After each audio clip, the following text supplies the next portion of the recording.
As we all know, Sean P. Diddy Combs is officially on trial for his life. Sean is fighting for his freedom in court. As we all know, this one will go down in the history books. So opening day of the trial, I just kind of want you to know exactly the prosecution's angle, and I want to kind of paint for you Diddy's defense. So the lead prosecutor on the case, Mrs. Johnson, we're just going to put 50 Cent on the screen since we don't got no picture of her. The U.S. attorney, she started by saying Diddy is a larger than life figure to the public, but there's another side to him.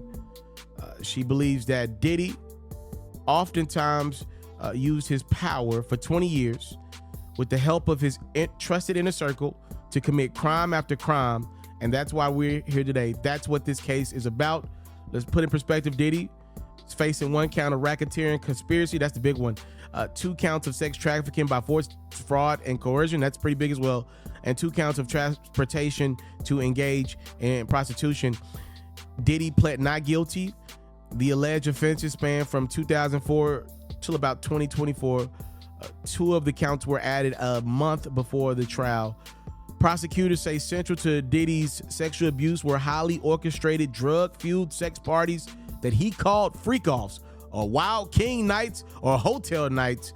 Diddy oftentimes paid for the parties, held in hotel rooms across the U.S. and overseas, and his employees staged the rooms with his preferred lighting, extra linens, and lubricant. That's that baby oil.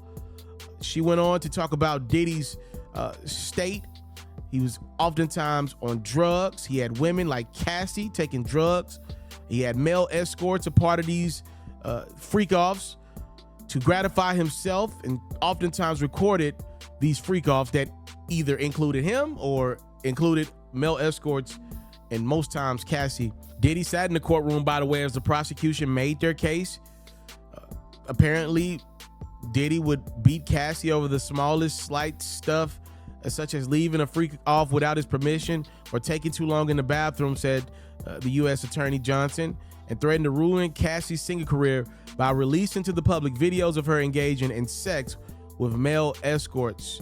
I think the main thing to come out of the prosecution's opening statement was this piece. They have video that they want played as evidence that apparently will show Diddy during one of these quote-unquote freak-offs, essentially on camera, pulling Cassie away from the freak-off with a male escort to physically put harm on Cassie. And they want that video played during this trial. There's been a lot of discussion with the judge about even allowing that video to be played. Obviously, Cassie's a public figure. Diddy's a public figure. That evidence presumably could be leaked out to the public. The media is in court. Things happen, right? Like, prosecutors described the cover-up that followed Cassie's hotel hallway incident that was leaked out by CNN, that apparently Diddy offered a bag full of $100,000 while his bodyguard and chief of staff stood by. That's the one that most people know about. That's the prosecution's beginning opening statement as they break down their argument about Diddy. Diddy's team did broach their defense, and the way they see it is, this is all about love, jealousy, infidelity, and money, said Diddy's lead attorney, Mrs. Teeny Garagos. They accused the prosecutors of trying to turn sexual relations between consenting adults into a prostitution and sex trafficking case. You will hear about swinger parties. They will testify about things that should have never been heard in a federal courtroom that he liked to watch. You may not like that, but you are not here to judge him for his sexual preferences. Cassie will tell you about the jealousy of Kim Porter. Then Gina, the day of the hotel hallway, jealousy was on display. Violence by the elevator bank 10 years ago. You will see it later today. What Combs did is indefensible.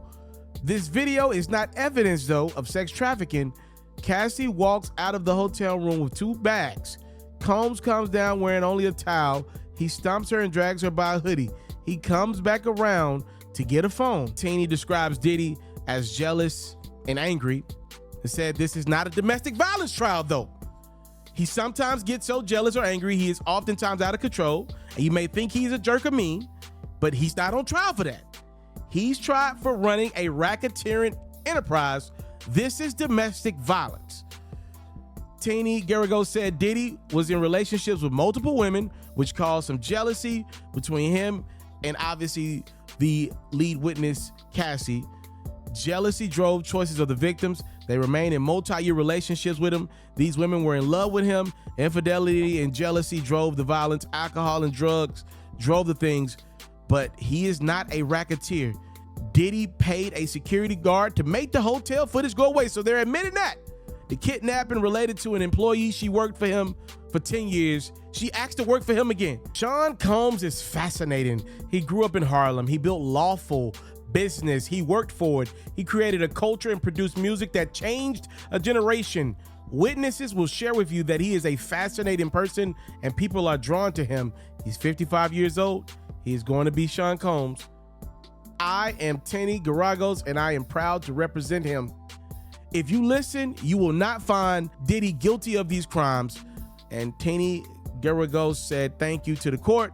Again, if you're listening to Diddy's legal team's approach, it does not seem to be to make Diddy as an innocent man who ain't committed no crime, who ain't physically harmed Cassie, who ain't physically harmed other women, who ain't maybe been physically harmful to men.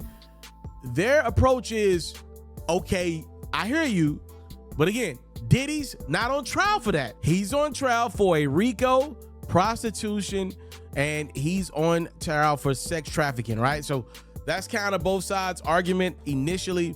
Obviously, in the upcoming days, there's going to be explanations, and we're going to see both sides do their damnedest to fight for their side. Keep in mind, Diddy does have 8 attorneys a part of this case. The defense is very strong as well. A lot of high profile legal names a part of this bad boy.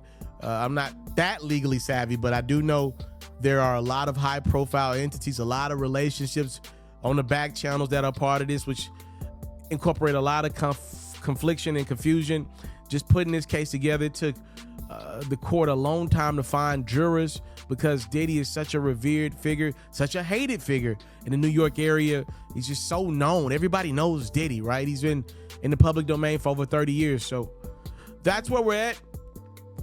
More in the upcoming days. Stay tuned. If you got something out of this video, wherever you're watching it, subscribe, follow, donate to the channel is greatly appreciated. All right, time, love, and support. It was your boy with no take for granted. What do you think about the opening statements in the Diddy trial? I'm out.